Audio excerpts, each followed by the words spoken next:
আমি আইন অনুযায়ী সরকারের প্রধানমন্ত্রী পদের কর্তব্য বিশ্বস্ততার সহিত পালন করিব।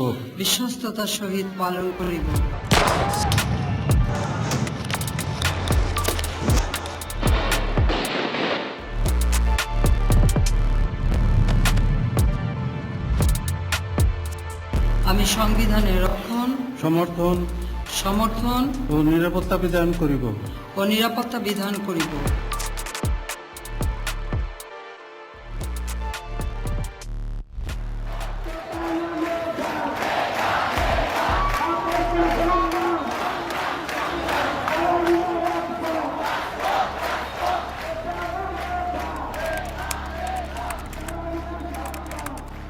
জুলাইয়ের আন্দোলনের প্রেক্ষাপটটা হচ্ছে জুনের 5 তারিখে যে কোর্টের যে আদেশের ভিতর দিয়ে যে আগের যেই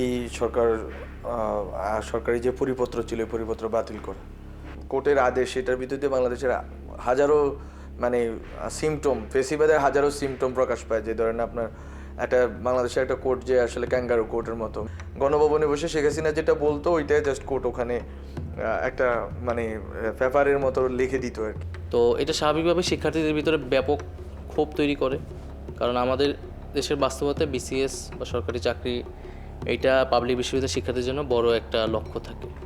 তারপরে আমরা 1 জুলাই থেকে বৈষম্য বিরোধী ছাত্র আন্দোলনের ব্যানারে আন্দোলনটা শুরু করি।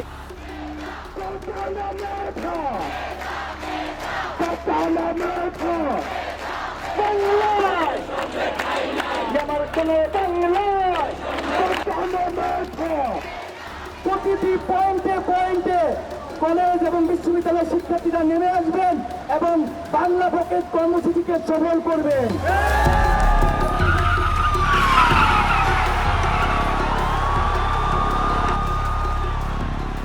ব্লকেড মিনস কিন্তু অবরোধ, বাট আমরা অবরোধ নামটা ব্যবহার করিনি। তার কারণটা ছিল যে মানুষের মধ্যে যে একটা আতঙ্ক অবরোধের নামে, হরতালের নামে, তো এটাকে আমরা অন্যভাবে রিফ্লেক্ট করার ট্রাই করেছিলাম। আমরা কর্মসূচির দিন প্রচার করেছিলাম যে এই কর্মসূচি এমন কর্মসূচি যার মধ্যে দিয়ে আমরা জনমত তৈরি করব।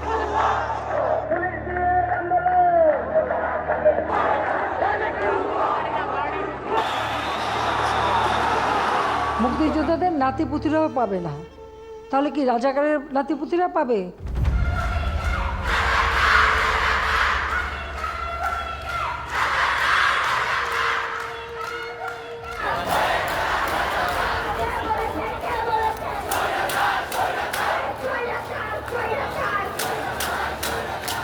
আমাদেরকে রাজাকারের নাতিপুতি বলে, তখন কিন্তু ওই অপমান বোধটাই সবার আসলে ট্রিগার্ড হয় এবং সবাই কিন্তু আসলে অপমানিত হয়েছে।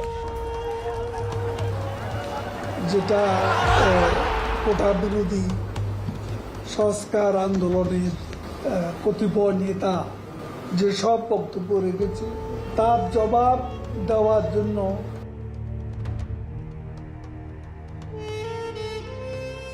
একটি কথা বলতে চাই, আন্দোলন যাবে, আন্দোলন আসবে, বাংলাদেশ ছাত্রলীগ থাকবে।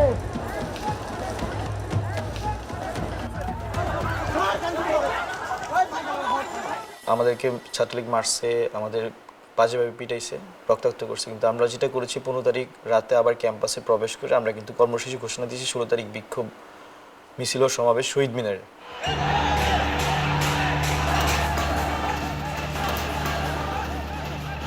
শহীদ মিনারে অনেক শিক্ষার্থীরা সেদিন জড়ো হয়। শহীদ মিনারে আমাদের কর্মসূচি চলমান থাকা অবস্থায় আমরা আবু সাঈদের মৃত্যুর খবর শুনতে পাই।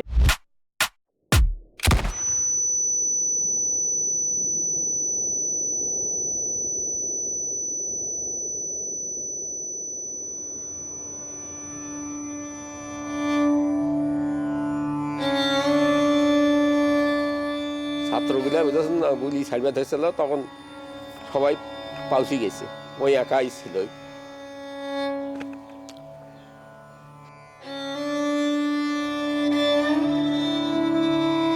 কষ্ট না গেলে সব সময় মনে হয়, খাতি নিতে সব সময় মনে হয় ঘরে দেয়ারে বেড়া আছে, ঘরে সঞ্চয় মঞ্চে কলে পড়ে, আশেপাশে বেড়া আছে, সব সময় মনে হয় না ছেলে ফিরত পালে তো আমার অন্তরটা ভরাই থাকতো।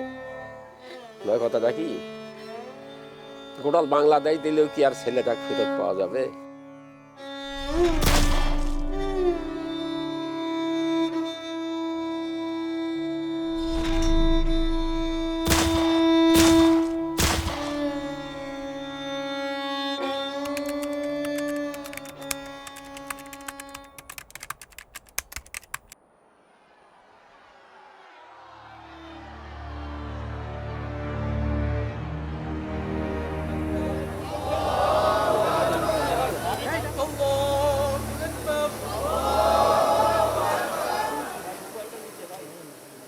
তো জানাজা শেষ হওয়ার সাথে সাথে আমাদের ওই সময়ে কোনিয়া হাসিনার পেটো বাহিনী তারা গুলি করা শুরু করছে। গুলি করা শুরু করার পরে সাথে সাথে সবাই একদম ছিন্ন বিচ্ছিন্ন হয়ে যায়।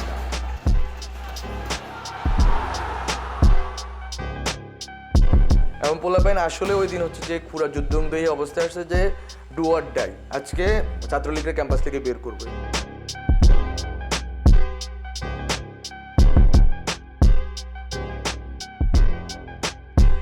আমরা তো হল পাড়া সবাইকে বের করে দিচ্ছি বিশ্ববিদ্যালয় প্রশাসন। আগে ছাত্রলীগ বের হয়েছে, পরের দিন তো ছাত্ররা চাচ্ছিল যে বিশ্ববিদ্যালয়কে সেন্টার করে পুরো বাংলাদেশের মুভমেন্টটা আবার দাঁড়ায় যাবে, এবং যেহেতু শহীদ হয়ে গেছে, রক্ত পড়ে গেছে, ফলে তো আমরা রেজিস্টার করবো।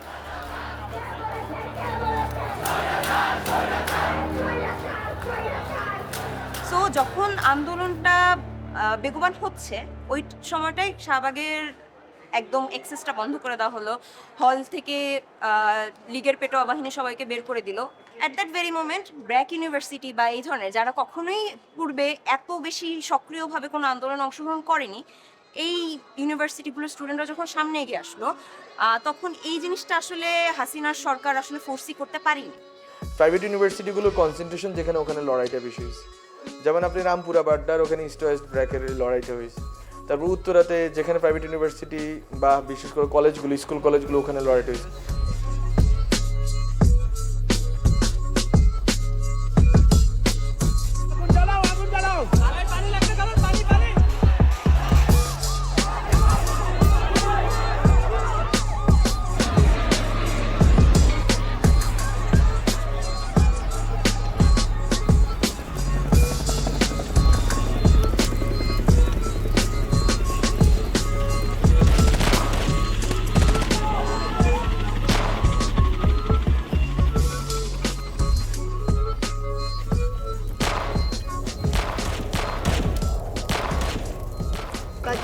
ছি হাসি না, লজ্জায় পাচ্ছি না।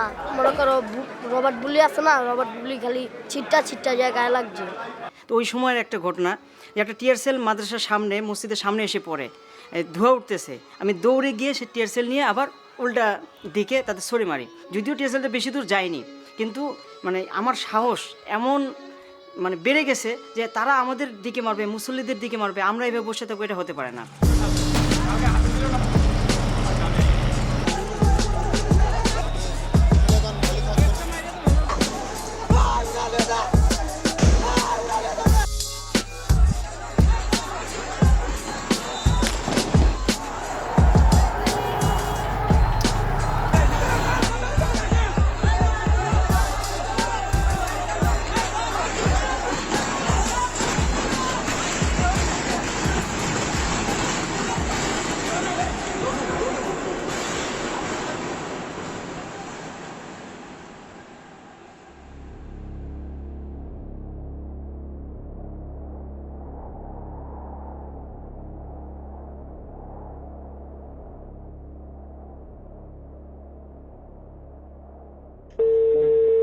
যাচ্ছি আমি, ঠিক আছে, গাড়ি তো হচ্ছে তো। হ্যালো, আমি ওনার মিসেস বলতেছি। জড়িত না?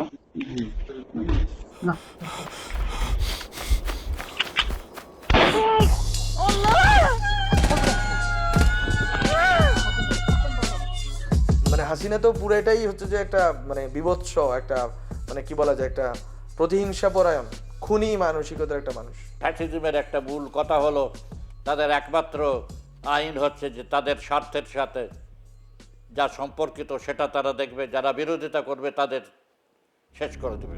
ফ্যাসিস্ট রেজিমের সময় কথা বলাটাও অসম্ভব ছিল, গভর্নমেন্টের এগেইনস্টে, কারণ আইন প্রয়োগকারী সংস্থা দ্বারা এই প্রত্যেকটা একটা বড় মেকানিজম দ্বারা এই প্রত্যেকটা গুম এবং হত্যা করা, এমনও সিক্রেট ডিটেনশন সেল যে ডিসপোজ করা হয় এমনভাবে যে তাদেরকে লেথাল ইনজেকশন দিয়ে শ্বাসরোধ করে মেরেও ফেলা হয়। মেরে ফেলার পরে ডেড বডিকে আসলে ওই ওজন দিয়ে ভার বস্তা দিয়ে বেঁধে নদীতে, মাঝ নদীতে মাঝ সমুদ্রে যে ফেলে দেওয়া হয়। হাজারো অগণিত মানুষের সাথে এটা করা হয়েছে। আমি তো শুনছি, তো দেখি নাই। আমি আর পারি না ও আব্বা, আপনারা আমার একটু শান্তি করে দেন না ও আব্বা, আমার একটু শান্তি করে দেন আব্বা। আওয়ামী লীগ এটা করতে পেরেছে কারণ যে কোনো ধরনের ভয়ঙ্করতম অপরাধ করার মতো মাইন্ডসেট আওয়ামী লীগ নেত্রীর এবং তার অনুগতদের ছিল। ফ্যাসিস্ট ভূমিকাটার মধ্যে তো আওয়ামী লীগ ছিলই, সে গণজাগরণ মঞ্চ বা শাহবাগকে ব্যবহার করছে, সেটা বলতে পারি আমরা।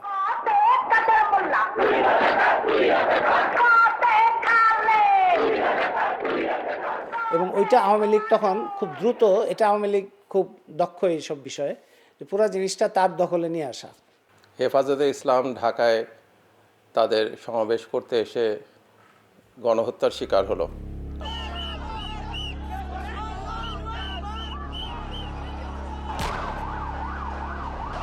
আমরা আমাদের ফ্যাক্ট ফাইন্ডিংয়ের মাধ্যমে জানতে পারলাম যে সেখানে মারা গেছে অনেকেই, সেই তথ্য আমরা দিলাম। এবং এই আওয়ামী লীগে হচ্ছে সব থেকে বড়, সব থেকে ঘৃণ্য ইতিহাস বিকৃত, এবং সেটা ঘটেছে তাদের শেখ মুজিবকে কেন্দ্র করে। তাদের অন্য কোনো পুঁজি নাই, এবং শেখ মুজিবকে পুঁজি হিসেবে ব্যবহার করে তারা এমনভাবে শেখ মুজিবকে চিত্রিত করতে চেয়েছে যাতে সবই শেখ মুজিব করেছে। 1972 থেকে 75-এর মধ্যে ফ্যাসিজমের লক্ষণ ছিল এক নেতা এক দেশ, এবং সেই জন্য তারা জাতীয়তাবাদ নামক একটা আদর্শকে সামনে এনে বলছে যে এখানে সবাইকে বাঙালি হয়ে যেতে হবে। এবং তখনও তারা যে বাহিনী তৈরি করেছিল, জাতীয় রক্ষী বাহিনী, এটা হলো ফ্যাসিস্ট বাহিনী। মুক্তিযুদ্ধ হচ্ছে বাংলাদেশের ইতিহাসের সবচেয়ে গৌরবময় জায়গা এবং বাংলাদেশের মানুষের সাহসের একটা জায়গা। যে দেশের মানুষ পাকিস্তানের এরকম বর্বর সামরিক বাহিনীকে মোকাবেলা করতে পারে, সেই দেশের মানুষকে কে পরাজিত করতে পারবে? যে এই মুক্তিযুদ্ধটা বেদখল হয়ে আছে কিছু দুর্বৃত্তের হাতে, লুটেরার হাতে, দখলদারদের হাতে, সেটা জনগণের হাতে ফেরত আনতে হবে। আওয়ামী লীগ আসলে একটা ছেঁড়া ভেড়া দল, তার ভিতরে কোনো শৃঙ্খলাই নাই। তার কে যে কোথায় টাকা চুরি করছে কেউ জানে না। শেষ মুহূর্তে এই যে কিছু কিছু বড় সিন্ডিকেট তারা যে টাকা চুরি করছিল এমন এত বিশাল প্রকারে, এবং ব্যাংক ধ্বংস করে দিচ্ছিল, আমাদের রিজার্ভস কমে যাচ্ছিল, এটা তো আওয়ামী লীগের নেতৃত্ব নিশ্চয়ই বুঝেছিল যে এইভাবে চললে তারা ক্ষমতায় টিকে থাকতে পারবে না, কিন্তু তারা থামাতে পারেনি। আপনজন হারাবার বেদনা যে কত কষ্টে, তা আমার থেকে আর কে বেশি জানে। আমি খালি সকলের সহযোগিতা চাই, আর এইভাবে মায়ের কোল খালি হোক এটা আমি চাই না, কারণ আমি তো বাবা মা সব হারিয়েছি, আমি তো জানি হারাবার ব্যথা কত কষ্ট। খুনি হাসিনা বলে যে এই কষ্ট শুধু সেই বোঝে, সে যদি বুঝতোই তাহলে সে এত প্রাণ নিত না।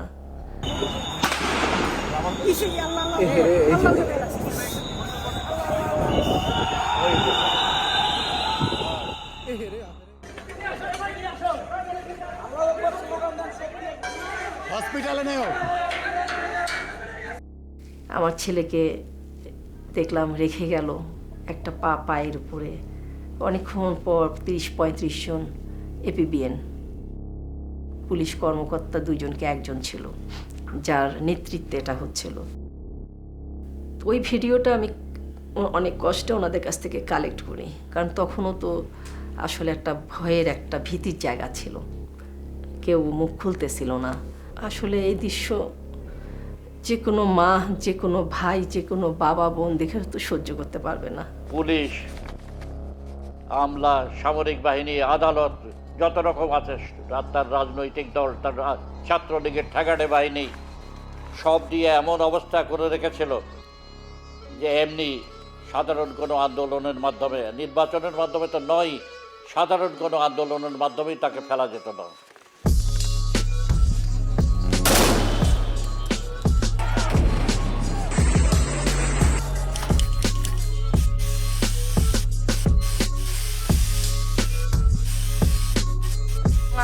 যে আমারই বন্ধু এখানে এই আজিমপুর এলাকায়, তারপরে হচ্ছে গিয়ে ধানমন্ডির ওইদিকে একজনের কাঁধের এখান দিয়ে গুলি গেছে, আরেকজনের পায়ে স্প্লিন্টার লাগছে। এখন যদি আমরা না বলি কিছু, আমরা যদি এখন না কি, তাহলে আঁকাআঁকি করার কোনো মানেই নাই।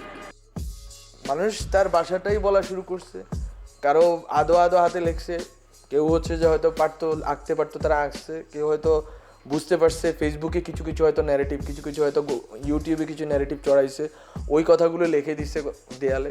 সেটা কেউ কাউকে আসলে বলে দেয়নি যে এটা করতে হবে। সেখানে মানুষের একদম নিজের যে চাওয়াটা সেটা উঠে এসেছে, এবং প্রত্যেকটা জায়গায় গ্রাফিতির ধরনটা ভিন্ন ভিন্ন, প্রত্যেকটা জায়গায় লেখনীগুলো ভিন্ন ভিন্ন।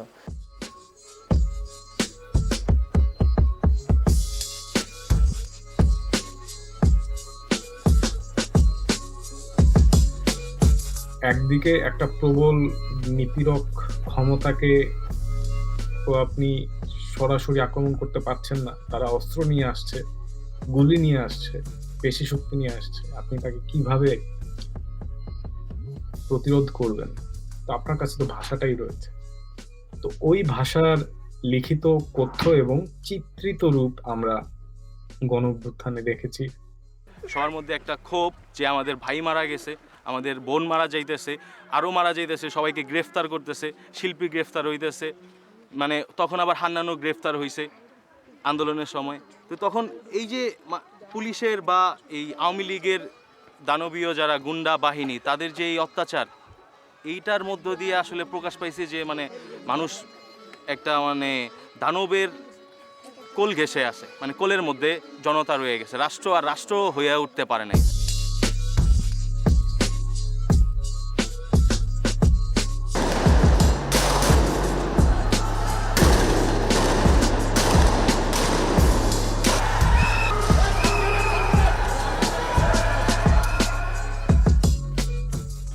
আমার ছেলে অনেক ভালো ছিল, এলাকাতে শান্ত ছিল। এটা বললে তো আমার ভাই আর কথা বলা হবে না, আমার অন্যদিকে আমার প্রশ্ন করতে পারে। আমার মনে হয় না মানে মরে গেছে, সেটা মনে হয় না, মনে হয় এখন চট্টগ্রাম আসবে এরকম। এই পৃথিবীটা যদি বিক্রি করা লাগতো, আমি ওনার মৃত্যুর আগে জনতার আগে চলে আসতাম। 6 ঘন্টা লাগাতে না, মাত্র সুবিধা করতে আসতাম। আমার একামাটা না থাকার কারণে আমি ছেলের জনতার পাইনি। খুনি হাসিনা সরকার দেশের মানুষের প্রতি দায়বদ্ধতা ছিল না, দেশের মানুষকে ভয় পেত না। যদি খুনি হাসিনা সরকার ভয় পেত, পরের নির্বাচনে যাওয়ার যদি অংশীদারিত্ব থাকতো, তাহলে কিন্তু দিনে দুপুরে প্রকাশ্যে 2000-এরও বেশি মানুষকে হত্যা করতে পারত না। আমরা ইন্টারনেট বন্ধ করতে বাধ্য হই। 4G আমরা কিছুটা আমরা কমিয়ে 2G-তে নিয়ে আসলাম। কেন নিয়ে আসলাম? কখনো ইন্টারনেট শাটডাউন হয়নি। আমরা ইন্টারনেট বন্ধ করিনি, ইন্টারনেট বন্ধ হয়ে গেছে। কিন্তু যখন ইন্টারনেট শাটডাউন করে দিল, এটার ফলে যেটা হয় যে একটা হিউজ সোশ্যাল মুভমেন্ট আপনার ডায়াসপোরা সেকশনে, মানে আমাদের বিদেশিরা করেছিল। দুবাইয়ের বিভিন্ন শহরে বিক্ষোভ মিছিলের অভিযোগে 57 জন প্রবাসী বাংলাদেশিকে গ্রেফতার করেছে দেশটির পুলিশ। যখন রেমিটেন্স কমপ্লিটলি বন্ধ করে দেয়, তখন এটা আমি মনে করি যে একটা বড় ভূমিকা রেখেছিল। আমাদের যত রেমিটেন্স আছে সব আমরা হুন্ডিতে ছাড়বো। আন্দোলনের টাইমে যখন নেট অফ করে দিল, অনেকে সার্ভার বানাইছে, সার্ভার বানায় ইন্টারনেট ছাড়া যোগাযোগ কিন্তু রাখতে পারছে। হ্যাঁ, আমি যেমন এটা যখন দেখলাম, আমি ওয়াও, সরসারি।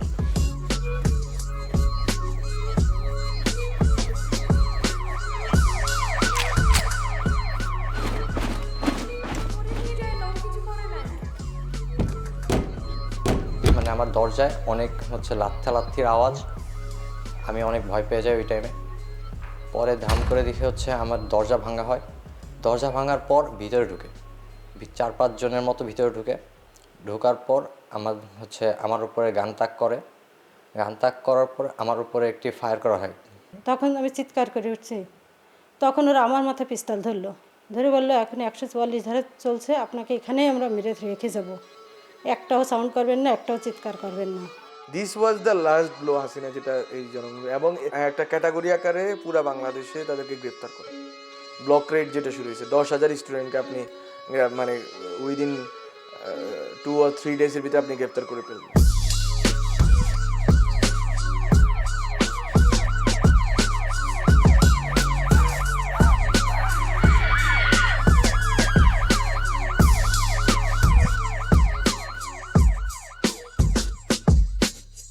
মানে আমার চাকরি জীবনে এরকম মানে এত গুলির ডেড বডি কখনো দেখিনি। সবসময় তো আমরা এগুলো কাজ করে অভ্যস্ত, কিন্তু যারা এখানে ভুক্তভোগী তারা তো কখনো এরকম অভ্যস্ত না।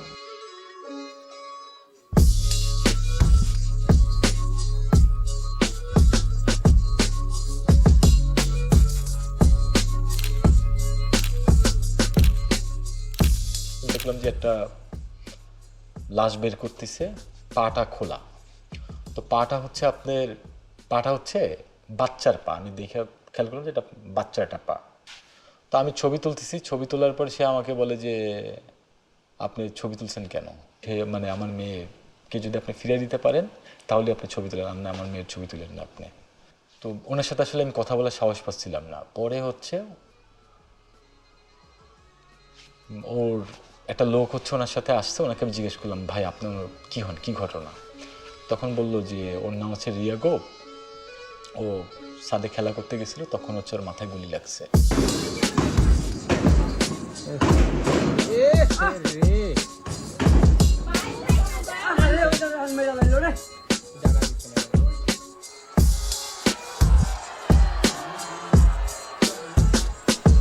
তখন মনে হয়েছিল যে যে কোনো মুহূর্তে আমার কিংবা আমার আরও সাথীজন যারা আছে তাদেরও মৃত্যু হতে পারে, কিন্তু সেই ভয়ে যদি আমরা বসে থাকি তাহলে যারা প্রাণ দিয়েছেন, শহীদ হয়েছেন, তাদের স্পিরিটকে আমরা সামনে নিতে পারলাম না, তাহলে তো আমাদের পরাজয় বরণ করা হলো।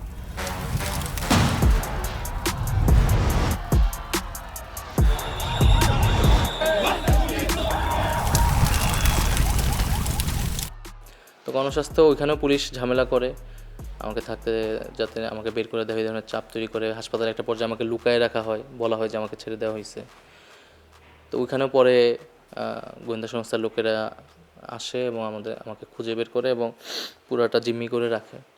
পরে একটা পর্যায়ে ওখান থেকে একটা সংবাদ সম্মেলন করায় আমাকে দিয়ে, যাতে স্থগিতের ঘোষণা যাতে আসে। তো যেদিন কোটার প্রজ্ঞাপনটা সরকার দেয়, কোর্টের রায়ের 2 দিন বা 1 দিন পরে, তো সেদিন মিডিয়ায় গিয়ে মিডিয়ার সামনে আমরা বলি যে না, আন্দোলন চলমান থাকবে, এই কোটা সংস্কারের এই প্রজ্ঞাপন আমরা মানতেছি না। তো তারপরে সেদিনই বলে দেয় যে এটা আমাদের লাস্ট চান্স ছিল, যেহেতু তারা এখন আমাদের আর কোনো সিকিউরিটি দিবে না, আমাদের লাইফ থ্রেট হবে। তো এরপরে হাসপাতাল থেকে ডিবি অফিসে নিয়ে যায়।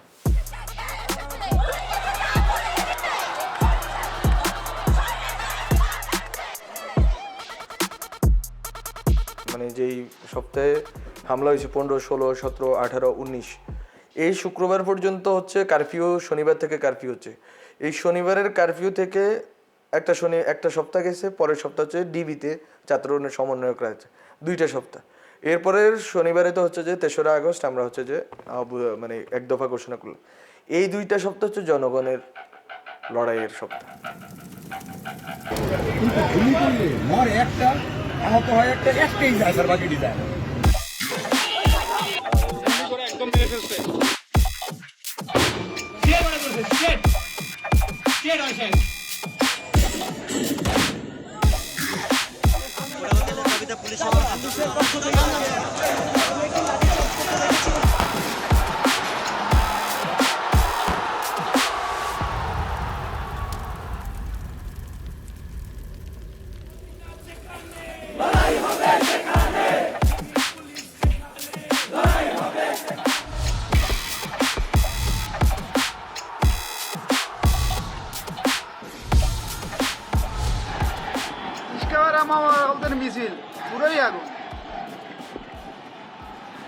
আমার বাইস্তা নাম হয়েছে সাব্বির। পুলিশের সামনে দাঁড়াইয়া বলছে পুলিশ ভুয়া ভুয়া ভুয়া, এটা শঙ্করে। তা পুলিশ তখন আমার বাইস্তারে নির্মমভাবে গুলি করছে, নির্মমভাবে। বাচ্চা মানুষ, বয়স 13 বছর বয়স, তাকে গুলি করছে। আমি সহ্য করতে পারলাম না। তখন আমি আমার যত শ্রমিক ভাইরা ছিল তাদেরকে নিয়ে আমরা পুরো রাস্তা নেমে গেছি।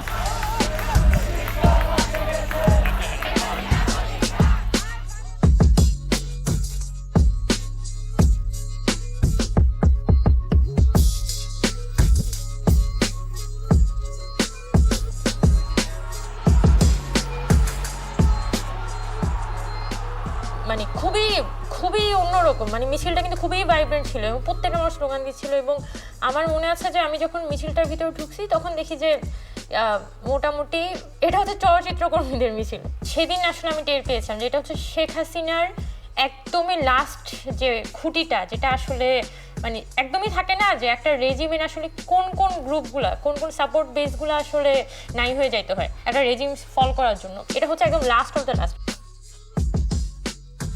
কিন্তু এই ব্যাপারে ছাত্র সমাজের একটা কনসেনসাস ছিল, কারণ 2018 সালের যে কোটা আন্দোলন, 2018 সালের যে সড়ক আন্দোলন এবং 16 বছরের স্বৈরাচারের সবটা মিলিয়ে যেই ক্রোধ, ক্ষোভ, ঘৃণা তৈরি হয়েছিল, তার একটা উদ্গীরণ যে এবার ঘটতে যাচ্ছে সেটা খুব স্পষ্ট ছিল।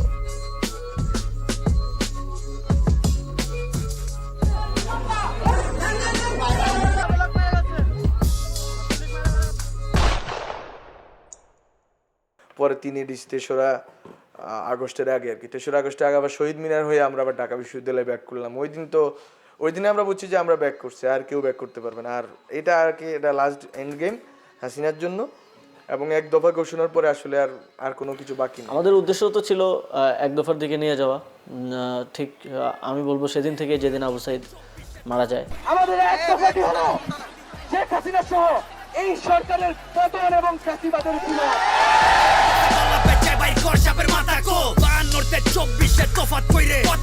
দেশটা বলে স্বাধীন তাইলে খেষ্টা কইরে কথা কো, ভাই বোন মরার রাস্তায় তোর চেষ্টা কইরে কথা কো, কাল সাপ করছে গলা পেঁচায় ভাই কর সাপের মাথা কো, জোর যার মুল্লুক তার আগে কম মুল্লুক কার, লাঠির জোরে কলম ভাঙে শান্তির নামে তুল্লো খার, গাইল মারলি পশু মারলি মারতে আইলি আজ আবার, রাজা যখন প্রজার জানলয় জিগা তাইলে রাজাকার, আমার মানচিত্র কান্দে আইসকা দেখা দেশের হাল রে, লাল সবুজের পতাকা মা পুরাটাই দেহি লাল রে, তলোয়ার একাডে জাগর হওয়ার কথা ঢাল রে, বাপের জিব্বাই সইতারে না উচিত কথার ঝাল রে, তোর দালালের মাইরে মাইরা দেশের বাইরে, দলের বাইরের শেল্টার লইয়া মারস নিজের বাইরে, যখন দেশ বেচা ক্যাশ করস দেশ প্রেম যায় কই তোর, মাইরা জাগর মাথা ফাটাস মারতি হইলে বইন তোর, মাইয়া পোলা ফ্রন্ট। আর আমার ছেলে তো সন্ত্রাস না, আমার ছেলে তো কোনো মাদকাসক্ত না, আমার ছেলে একটা স্টুডেন্ট, ও বিজয় মিছিলে হয়ে গেছে ছাত্রদের সাথে আন্দোলনে।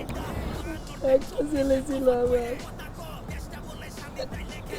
একটা গুলিতে আমার পোলা যায়, মানে সব স্বপ্ন শেষ। কিন্তু সরকার যেন এই রক্তের সাথে যেন সরকার বেইমানি না করে, সরকার যেন আজ বিচার করে।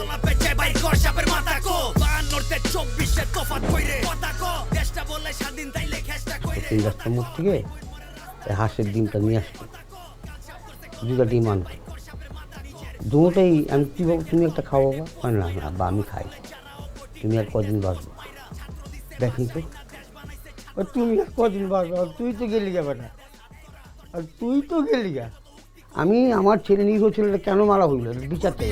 দেশ গড়ার সবক দিয়া কামের সময় সইরা যাস, কার রক্তে পাড়া দিয়া বিজয় মিছিল কইরা যাস, মায়ের বুক খালি কইরা রঙের মহল কইরা যাস, বাচ্চা থাক খালি জানি ভিতরেতে মইরা যাস, জবান খুললেই জবান ছিলাই আর সিলাইব কয়জনের, একজনে মা পইরা গেলেও খাড়াই যাইব 6 জনে, জন্ম লইছি মরতে মরার ডর দেয়স না আমাগো, 100 জানে মরলেও লাখো সে জান কইব কথা কো, 52-তে 24-এ তফাৎ কইরে কথা কো, দেশটা বলে স্বাধীন তাইলে খেষ্টা কইরে কথা কো, ভাই বোন মরার রাস্তায় তোর চেষ্টা কইরে কথা কো, কাল সাপ করছে গলা পেঁচায় ভাই কর সাপের মাথা কো, 52-তে 24-এ তফাৎ কইরে কথা কো, দেশটা বলে স্বাধীন তাই